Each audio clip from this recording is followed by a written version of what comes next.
Welcome to Connections Radio Show, where we talk about ideas that matter. The goal of our show is to explore a wide range of topics that challenge us to see ourselves, our community, and the world around us that get us thinking, get us feeling, get us imagining, get us connected, and get us doing something. I'm Laurie Fitz. I'm your host today. I'm your host with all of our connection shows. But today's a special day where we're all kind of sitting on the edge of our chair. We've got the vote coming up. Well, and some of us have already made the vote. I did my vote on October 1st, so my voice has been heard. And I hope each of you listening right now have made a plan for your voice to be heard, for your vote to be made. And after our vote is made, we need to use our voice to support others, not only to get others out for the vote, but this is a really important time for allyship. When we had Floyd George murdered and we had multicultural, multi-generational people who were motivated by their heart to have their voice be heard, we came together. And this is another time where as we approach this election, we need to come together. So I'm asking you to be thinking about your voice, your vote, and your allyship. And our show today is co-produced with our Connections community partner, the Reviving the Islamic Sisterhood for Empowerment, RISE, a perfect partner to have on our show today.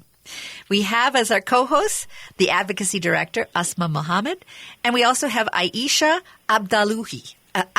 Abdallahi. Is that correct? Did I do that right, Aisha? Yes. Abdallahi? Abdallahi. Yes. Abdallahi. There we go. There we go. Thank you for teaching me, and I will continue to learn and continue to work to make sure that I honor your name, because that is important. So our show today is sponsored by Clockwork, and it's important to know that RISE's mission is to amplify the voice and power of Muslim women, and they do this through storytelling, leadership development, and civic engagement. So we're talking about the 2020 election, and it's only 3 days away. How are you doing, Asma? I am very nervous. I think that everyone who has anxiety has probably seen a spike over the last several weeks, months, days, and I'm definitely feeling that. But I'm ready to get people out. I have made a commitment to help people get to the polls if they need to over the next few days, get people all of the information that they need. And luckily I work at an organization that supports that as well. So I think in my personal life is very much related to my work life right now, in that all of it is focused on making sure that people's voices are heard the same way that you voted on October 1st. I want people to have that experience and feel a sense of relief when they get to do that. But what about you, Aisha? How are you feeling? I think anxious but hopeful, to say the least. I think the anxious is just definitely that anxiety and the fear that comes with such important and intense elections like this one. And then just trying to stay hopeful so that I can carry some positive energy coming into this election and carrying it out till the end. Absolutely. Yeah, it's a scary time. But I know, Laurie, I know that you said you voted already, and there are people who unfortunately are thinking that their vote doesn't matter. What do you two think? I mean, why is it important to get out and vote this Tuesday or already? I mean, I will note that, we only have a couple days to early vote, but why is it important to get out there to the both of you? I'll let you go, Aisha, and then I'll follow. To me, I actually voted as well. I went in on Monday to drop off my ballot, but it was important to me because I'm from a first-generation immigrant family, and so to see them strive and come here and do everything they need to make sure that they're able to raise a family. Some people don't have that opportunity, and some people are struggling. And so for me, it's important to vote because it gives us that voice and that power to determine our future. And I want to see a future that is inclusive and representative of our communities, which have diversified so much over the last decade. And being able to give those people those same opportunities and hope that I am able to attain is just something that drives me to vote, but also making sure that my community and our communities are able to continue to succeed and break generational curses.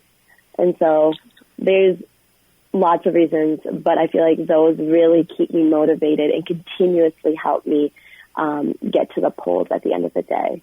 How about you, Laurie? Well, for me, it gets down to what Biden has been saying in terms of hope versus fear. And like you, I want to have hope, but I will admit that there is plenty of fear that I'm like at 51% hope, but there's this backlash of fear that, feels like aftermath of, PTSD of 2016.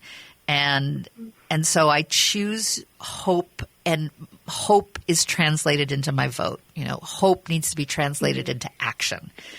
There needs to be something that gets done. And I vote every election. I'm one of those folks that really believe that, it's so important that I do everything in my power in this society to, be part of the government. I am we the people. And I take it very seriously that I have a civic responsibility to share my voice as part of we the people.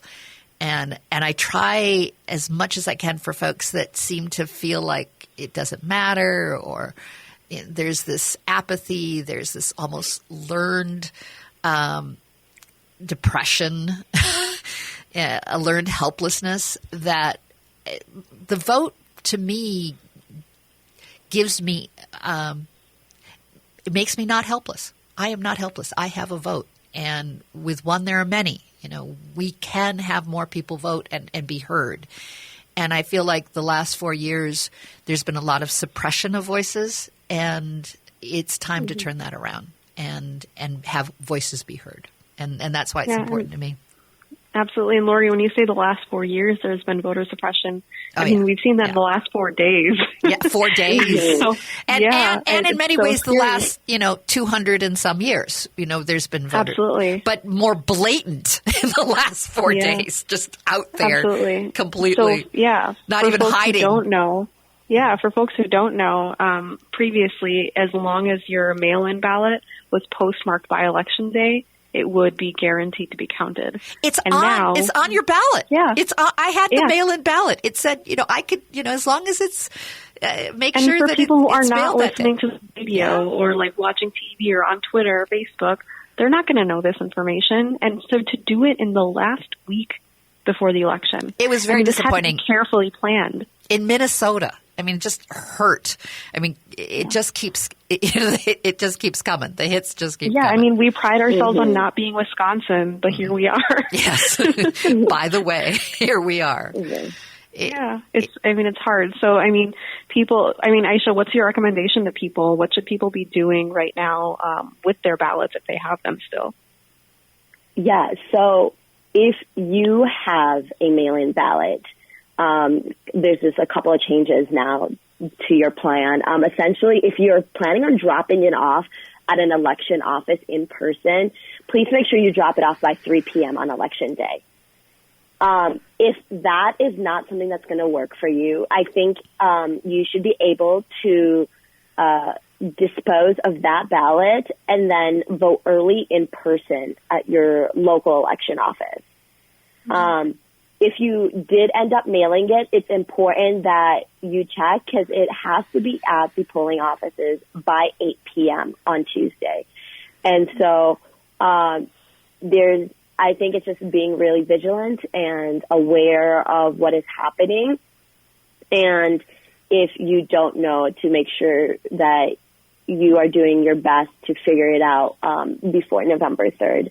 But so essentially, it's dropping it off by 3 p.m. at a polling site or going in and voting in person so that your ballot is actually counted at the end of the day. Yeah. And if someone has asked for an absentee, but they haven't sent it in yet, should they bring their absentee ballot with them to? That's exactly what we're talking about. So you should, if you would like, you can vote absentee, and then you can bring that ballot to a drop-off location in person. Mm-hmm. And all of this information, you can find your drop boxes at mnvotes.org. It's very simple, mnvotes.org. You can drop it off in person. And the other thing Aisha was saying is, if you want to bring it in person, it has to be there by 3 p.m. on Tuesday. Otherwise, if you mail it in, it has to be there by 8 p.m. or else it's very likely it will not be counted.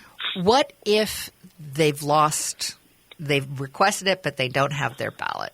Can they still vote? You can go in and vote early in person, but the whole point of people, requesting absentee ballots during a pandemic was so they wouldn't have to go in. Right. And all you have to do is certify in front of your election judge that you disposed of your ballot or you lost it, or you just don't have access to it. I mean, as long as you have not voted yet, you're okay.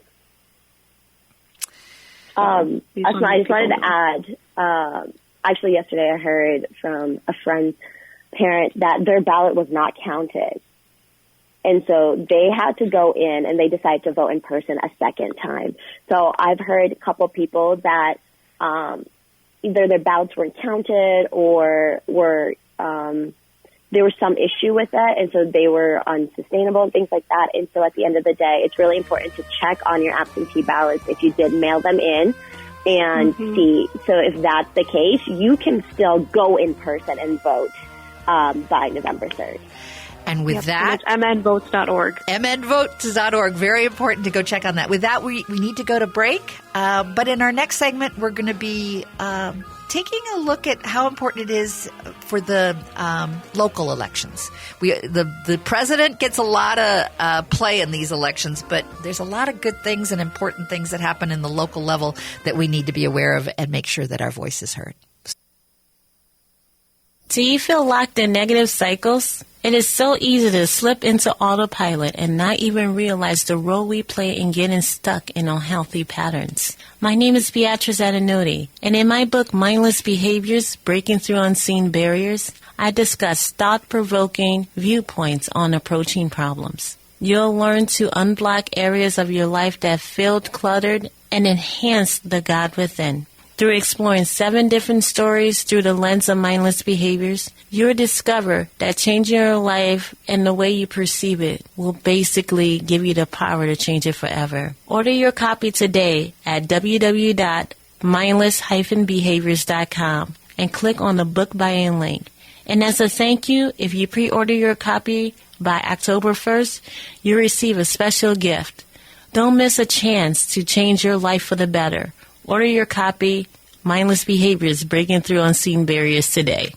Hi, this is Chad from AM 950. With the recent round of storms that came through the Twin Cities, some of you may have sustained damage to your roofing, siding, or windows. Call Snap Construction, the company we trust, to see if you sustained damage. Snap Construction is arguably the most well-reviewed roofing, siding, and window company in the metro. Ryan, how are you able to help people that may have had damage from these storms? Well, Chad, with experience, we've helped thousands of Minnesotans with their storm damage claims. If you suspect your home has damage or was denied in the past, give us a call for your free inspection. It can take up to a year for hail and wind damage to reveal itself. The insurance process can be complicated. We make it easy. We use the same costing software that all insurance companies rely on. As always, we stand behind our work with a lifetime craftsmanship guarantee. Don't wait. Call us for your free estimate or inspection today. 612-333-SNAP. 612-333-SNAP. Clockwork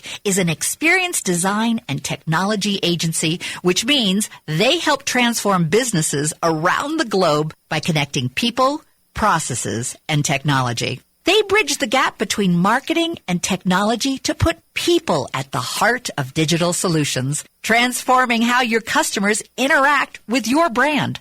Clockwork's technology consulting, experience design, and software development expertise makes them a full-service digital partner to help you design your customer experience, build an app, or connect all of your digital properties into one seamless system.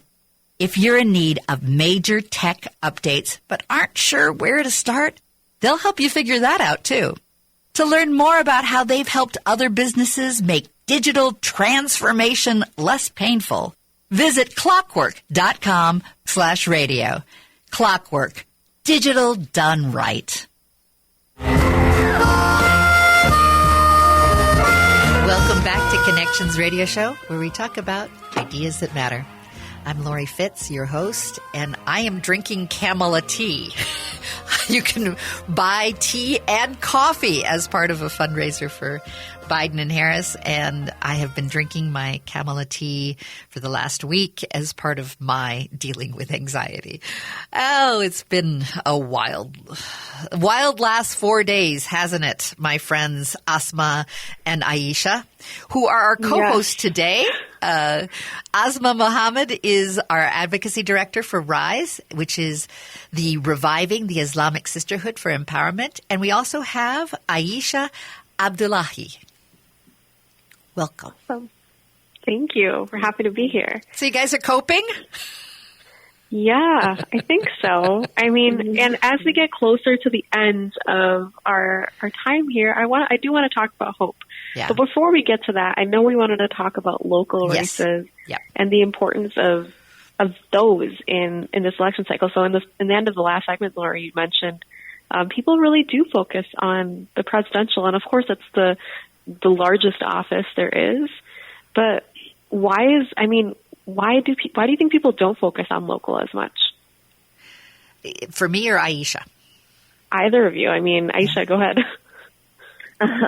Sorry.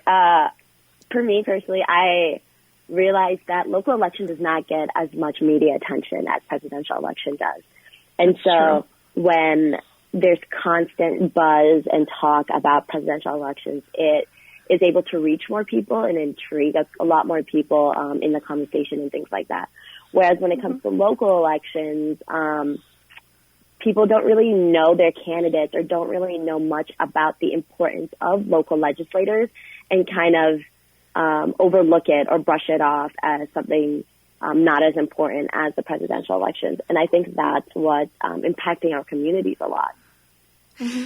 I also think that we've become a society that likes our cable news, and cable news, wherever you fall on the spectrum, provide more to the national, skew to national. So I think we become better informed nationally. And I think it takes good local radio like AM 950 and others to dig deeper and to pay attention to what happens in the local and to push ourselves to realize more and more. And part of it is we dismiss it as like, well, yeah, that's local. Like it's not as important. And I'd like to turn that upside down and go, yeah, it's the most important actually is at the local. That's it is. I mean, we're seeing things. If you think about Islamophobia on a national scale, like you see real big pieces or like big executive orders like the Muslim ban 1, 2, 3, 4, whatever they're on at this point. You see those, right? But you can also look at your local, like your city council, for example. Your city council can approve whether or not a mosque is built in your neighborhood, right? Mm-hmm. So I remember I used to live in Blaine. And at that point, I remember the first time I went to my city council meeting was when there were white supremacists actually showing up because they didn't want a mosque to be built near us. And they had all of these excuses. There were some people who straight up said, I hate Muslims and I hate the Quran. But that the city council members that spoke out in favor of the Muslim community, like that's what I remembered. And I had never thought of the importance of knowing who my city council members were, knowing who our mayors were.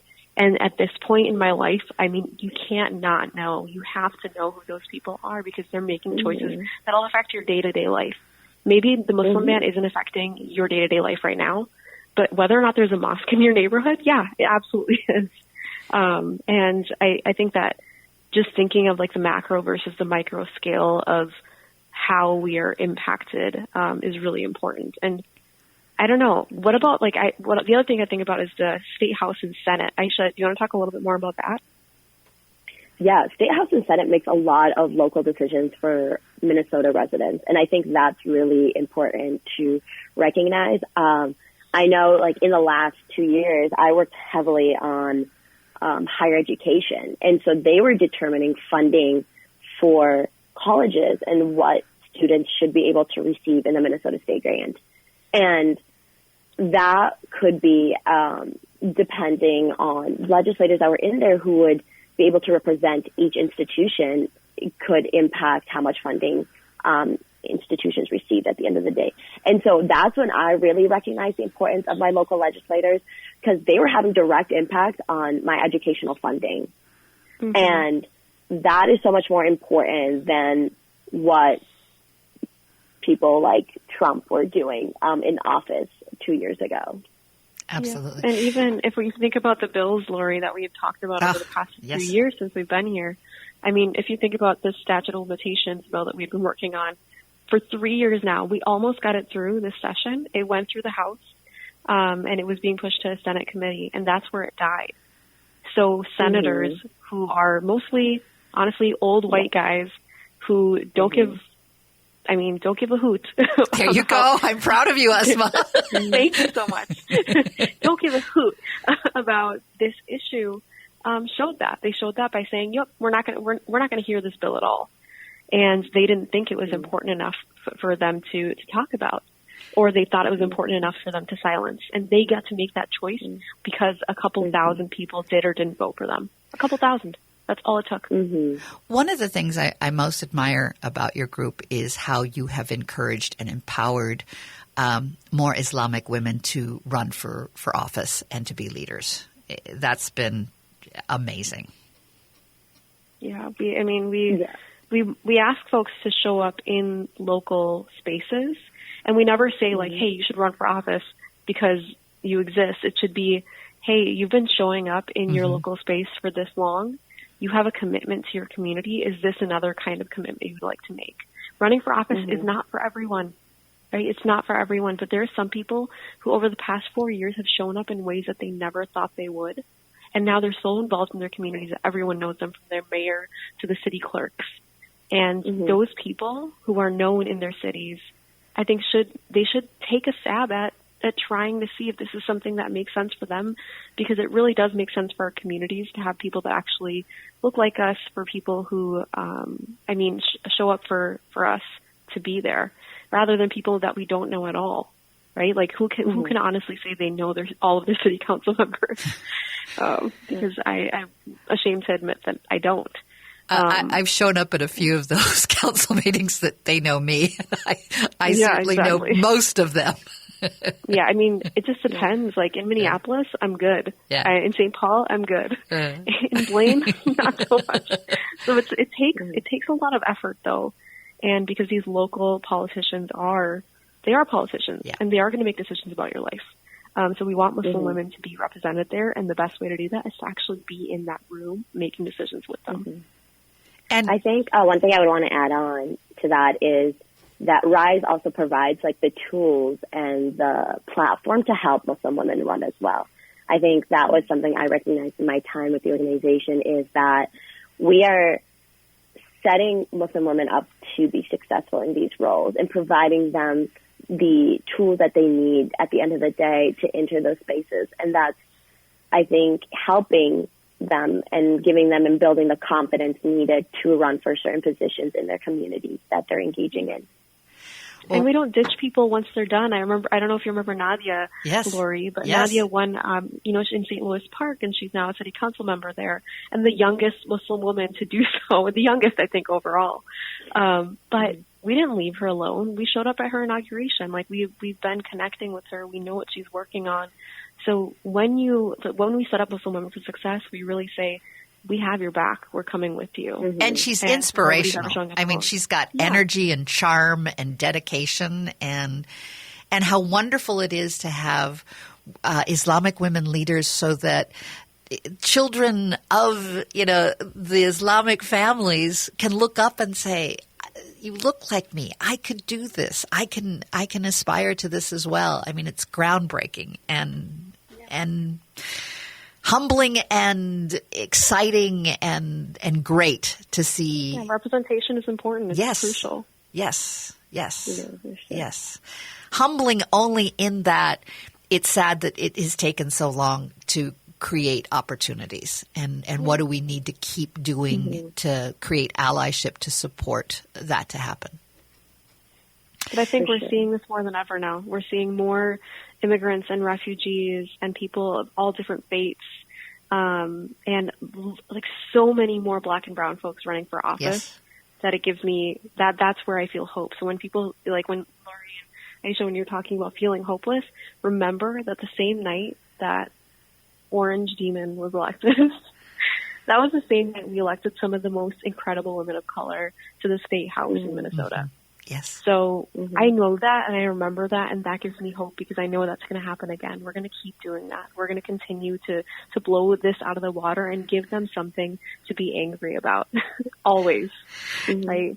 And with that, we should take a break and thank our sponsors, Clockwork, for supporting our show and all the other commercials that help make this show possible. And thank you for listening. Thank you, Connections Radio Show audience, for being a part of this and voting and supporting others to vote as well. And we'll be right back after just a few short commercials.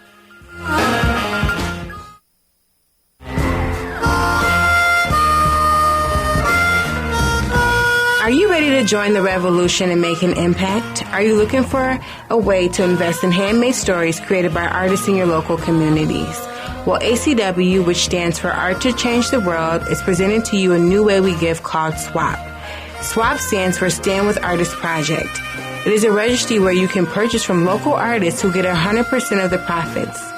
I am Bianca Dawkins, ACW's new social media coordinator and game changer.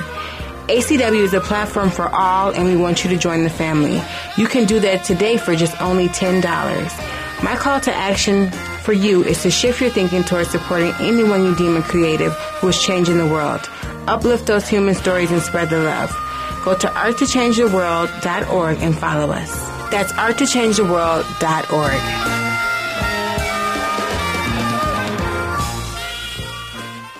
Finding the right lawyer is incredibly stressful. It can be tough to know even where to start. Don't just run an internet search for an attorney. Start with the Minnesota Lawyer Referral and Information Service, an enhanced program of the Hennepin and Ramsey County Bar Associations. They'll connect you with over 200 thoroughly vetted, qualified attorneys practicing in over 50 areas of law. Call 612-752-6699 or go to mnlawyerreferral.org. The right call for the right lawyer. Paid for by the committee to elect John Hoffman. It's been 4 years since you elected me as your state senator. These are tough times in Minnesota, yet we've seen communities come together. You sent a message to me to get away from bickering and finger pointing and work together to get things done. I listened. Over 91% of my bills are bipartisan. It's an honor to serve the people of Brooklyn Park, Coon Rapids, and Champlin. Together, we showed we can get things done with common sense. Together, I ask for your continued support. Visit johnhoffmanmn.com. Paid for by the committee to elect John Hoffman. Do you feel locked in negative cycles? It is so easy to slip into autopilot and not even realize the role we play in getting stuck in unhealthy patterns. My name is Beatrice Adenoti, and in my book, Mindless Behaviors, Breaking Through Unseen Barriers, I discuss thought-provoking viewpoints on approaching problems. You'll learn to unblock areas of your life that felt cluttered and enhance the God within. Through exploring 7 different stories through the lens of mindless behaviors, you'll discover that changing your life and the way you perceive it will basically give you the power to change it forever. Order your copy today at www.mindless-behaviors.com and click on the book buying link. And as a thank you, if you pre-order your copy by October 1st, you'll receive a special gift. Don't miss a chance to change your life for the better. Order your copy, Mindless Behaviors, Breaking Through Unseen Barriers, today. Hey, I'm 950 Weather. I'm Patrick Lilia. Sunny and a high of 42 this afternoon, then clear tonight and 34 for an overnight low. Save $1,000 or more on a new high-efficiency furnace during Standard Heating and Air Conditioning's Bundle Up for Savings sale. Winter won't wait, and neither will these savings. Learn more about this limited-time deal at StandardHeating.com. Standard Heating, the comfort you deserve.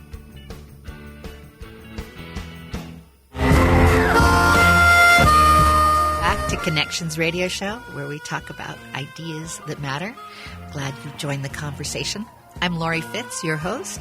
And today we have our Connections community partner, the Reviving the Islamic Sisterhood for Empowerment, as our co-producer and our co-hosts. So we have the Advocacy Director, Asma Muhammad, and we have Aisha Abdullahi, who is the Civic Engagement Coordinator. Thank you both for being here today. Happy to be here, Laurie. Thanks for having us. Oh, it's always a delight and a pleasure. And I know we ended our last segment talking about hope and how important hope is. And I'm with you.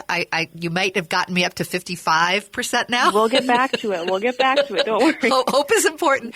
But we also have to, and this is part of where I get sad and I get fearful and I have anxiety, is when I see the Islamophobia.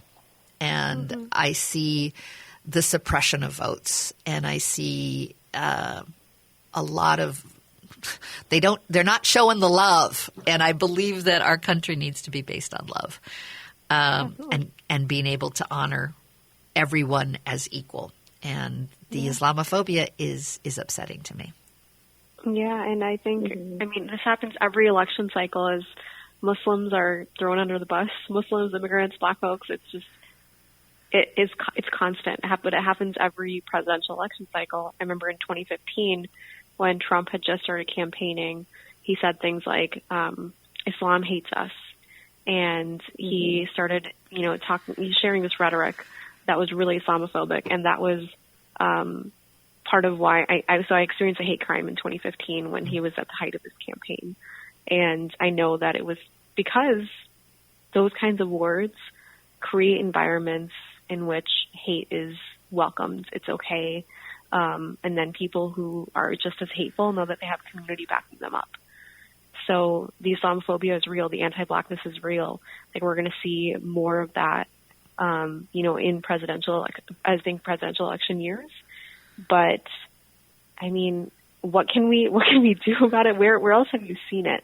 Aisha, do you see that same trend of in presidential election years, Islamophobia is just not just a hot topic, but it's just on the rise? For sure. And I just think it's the visibility that we experience, constantly being targeted by the media and harassed by current leadership really just impacts the Muslim turnout in elections. Because, if somebody's attacking you constantly, what encourages you to get up and be like, I want to go out and either support this government or this system? And so at the end of the day, I think when it comes to the election, Trump really likes to use Muslim women in particular as kind of a way to clickbait and target and just encourage disgusting actions. And that really impacts how Muslim women participate in elections and in government. Yeah, well, I think it can be a really motivating factor for some. Like, for me, it makes me so angry that it makes me want to show up more. And I know for other people, it feels like they don't want to be a part of the process. But I'm reminded of Ilhan. Yes. Anytime that he attacks her, she goes even harder. She's like, nope. And I remember after the first time she got death threats because of him, I talked to her afterwards and I was like, are you okay? And she's like, I'm fine. She's like, we got this. Do not worry about me. She's like, we're okay. We're going to be okay. And so that makes me feel like we need to keep showing up. And I think in those moments when we're experiencing even more targeting of our communities is when they're so scared that they have nothing better to do. Right. But there are real impacts as well. Laurie, I don't know if you heard or saw that it was just reported by a couple of different journals that I think the Trump campaign was reaching out to ex-cops to tell them to show up and challenge people at the polls. So to protect the polls, quote unquote. And so these ex-cops are going to show up. And who do you think they're going to target? Are they going to target the white guy in the old Navy shirt? No. They're going to target people like me and Aisha, who in their hijabs, and and mostly people who are visibly Muslim, right? People who are visibly different. And because Ilhan has been so visible and because Trump's been targeting her, I think that we're going to see more targeting of Muslim women even on election day, which is scary. Well, the thing that also brings fear to me is, let's say that the election fulfills our hopes and we have Biden and Harris in leadership. I am afraid of the day after that has been determined through January 20th. and the calling out to those same people that you were mentioning, and the Boogaloo Boys and the Proud Boys, what kind of unrest might we be facing even when we get through, the election that we hope to have happen? There are still perhaps consequences that I worry about. Yeah. I mean, he straight up told them to stand back and stand by. Mm-hmm. Right? So what do you do with that information? And when you know that our police forces have been infiltrated by white supremacists for decades now, what do you do when you know that there is nobody that's going to come save you? So it has to really just be our communities protecting ourselves. And allies. Step into the plate, to make sure that whatever we can do to say, no, this is not right. No, we don't accept this. No, this is not something that we will tolerate or that we will accept. Aisha, I wish there was a national bystander intervention training. Yes, wouldn't there be that? You need to create that. I'm going to work on it. I'm there. Good. But Aisha, you and I were talking a little bit earlier that there's a part of you that doesn't want to even give this oxygen, that it almost perpetuates by even bringing it up. No, for sure. I think my biggest fear, and Asma, I don't know if you feel this way as well, but is the revenge mindset that some white supremacists might have. After the rioting and the protesting that happened following the death of George Floyd, I feel like white supremacists might take advantage of this election and be like, well, they did that in Trump's time. Here's a way that we can respond. And I think as well, Laurie, as you mentioned, certain states have already began boarding up stores and businesses and things like that. And so this could be kind of like adding fuel to the fire in the future where somebody is going to be like, well, they're kind of expecting this from us. So we'll just produce what they're asking at the end of the day. I work with a lot of different restaurants through the Restaurant Association, and I know that there are fears in the restaurants as to however the election gets decided. How will that show up in the hospitality industry? Property can be replaced. People's lives cannot. Right. And that's what I think, that even through the protests, I didn't care about the buildings that were burning. I cared about the people and the pain that people were feeling, right? Like, we can rebuild those buildings, but we cannot rebuild human life. And so I think protecting people right now is the most important thing that we can do. I know that there are some organizations. So if you're on Instagram or Facebook, if you look up Hold the Red Line, that's an organization that's been, or coalition really, of activists that have come together saying, in case, in I think 3 or 4 different scenarios, if these things happen, like if Trump wins, if Biden wins, if Trump refuses to leave office, if this happens, what can you do? And so these activists are planning, like how to bring their communities together in order to survive over the next, God knows how long. we don't know what's going to happen. Yeah, we have no idea what's going to happen. So we really, I think, need to keep staying in conversation with each other more than anything. I really advise the community just to stay vigilant as well. Yeah. This isn't a regular election, in my opinion. And so with that, I think it's important just to be aware of what could come and prepare ourselves for different outcomes. Yeah. And I think really what I've been telling people is, like, if you're going to go and vote in person early or not, do not go alone if you can help it. Especially if you're a visibly Muslim person, Black folks, brown folks. I really need us to be as vigilant, as safe as we can. This is not me fear-mongering. This is me just saying, like, we need to stay alive. We need to stay healthy. We need to stay safe. And we also feel, I think, more hopeful and better when we're with people who care about us and who care about protecting us. And I think that's also when allies come in, Laurie. Like, if you're concerned about folks that you care about, showing up to the polls alone, say, hey, do you need a ride? Do you need someone to come with you? And I think just showing up, that act of asking before needing to be asked, I think is something that goes a really long way.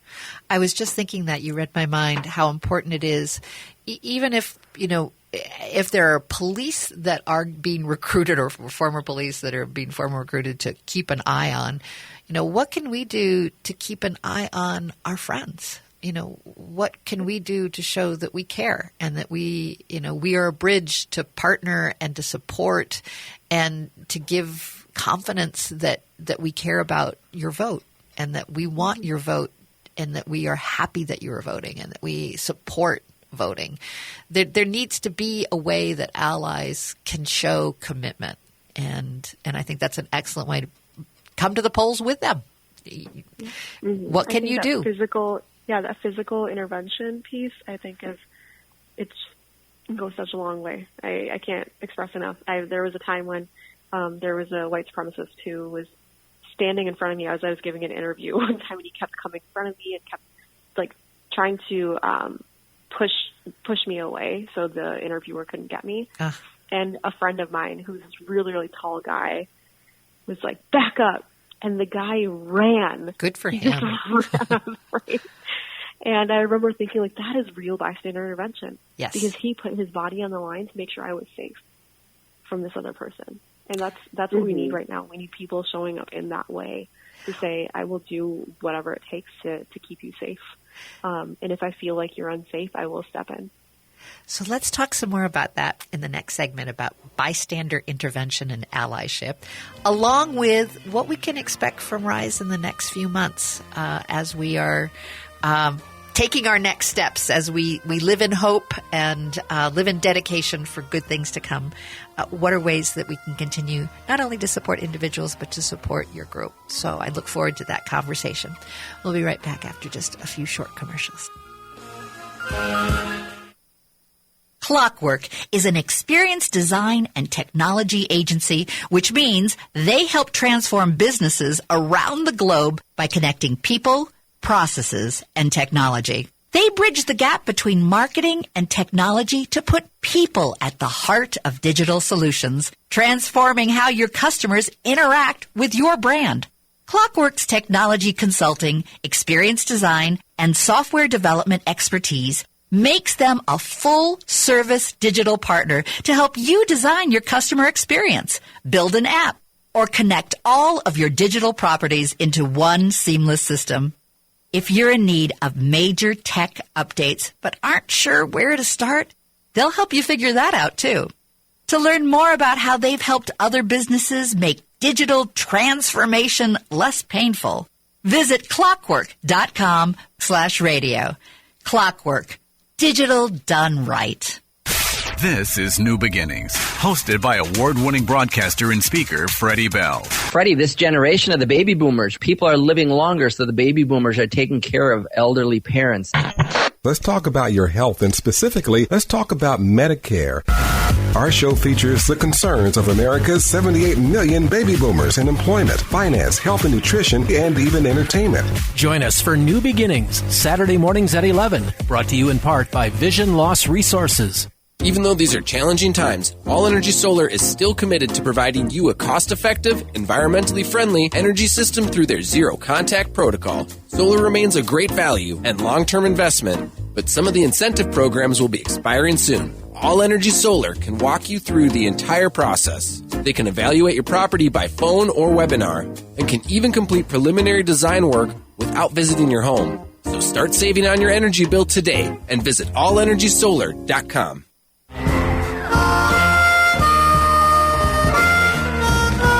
Are you ready to join the revolution and make an impact? Are you looking for a way to invest in handmade stories created by artists in your local communities? Well, ACW, which stands for Art to Change the World, is presenting to you a new way we give called SWAP. SWAP stands for Stand With Artists Project.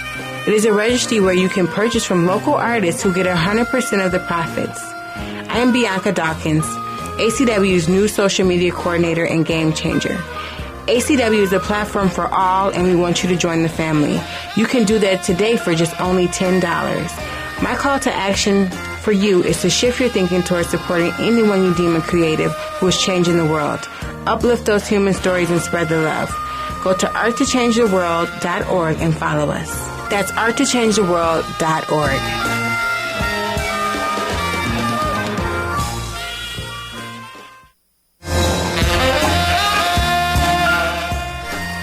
Welcome back to Connections Radio Show.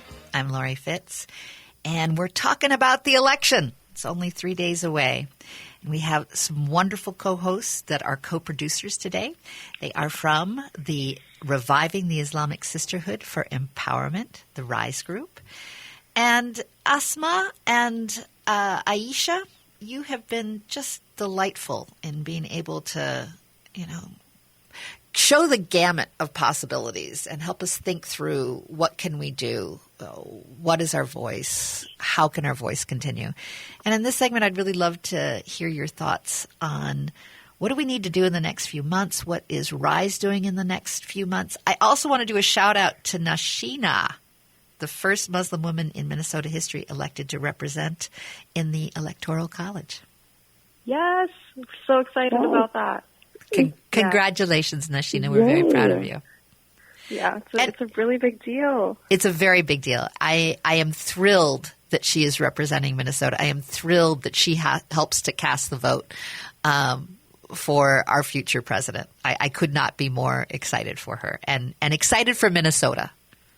Yeah, same. I think that we're seeing more representation, which makes me really happy. But we have so many things planned over the next several months, Laurie, but I think this election has a lot to do with how things are going to go, but at the same time, it doesn't.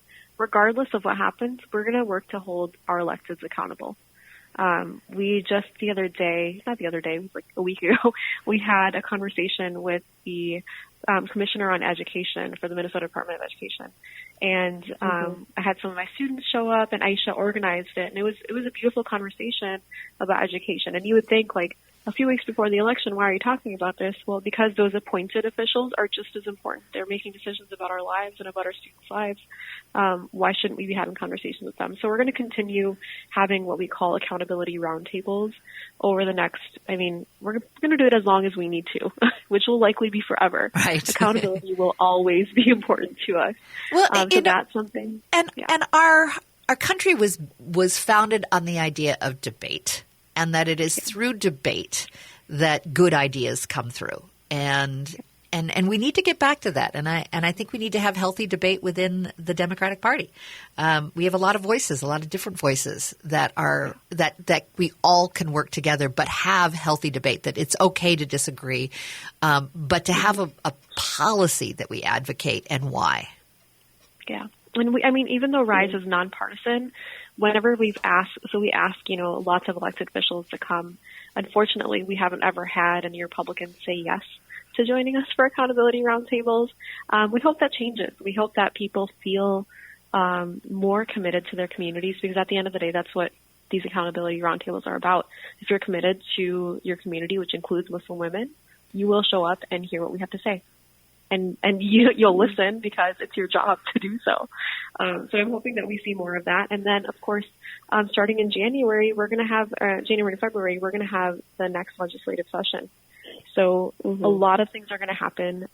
And depending on what happens on Tuesday night or possibly several weeks from now, because we probably won't know the election results for some time, we could have a different Senate and a different House. And I'm excited to see that. What about you, Aisha?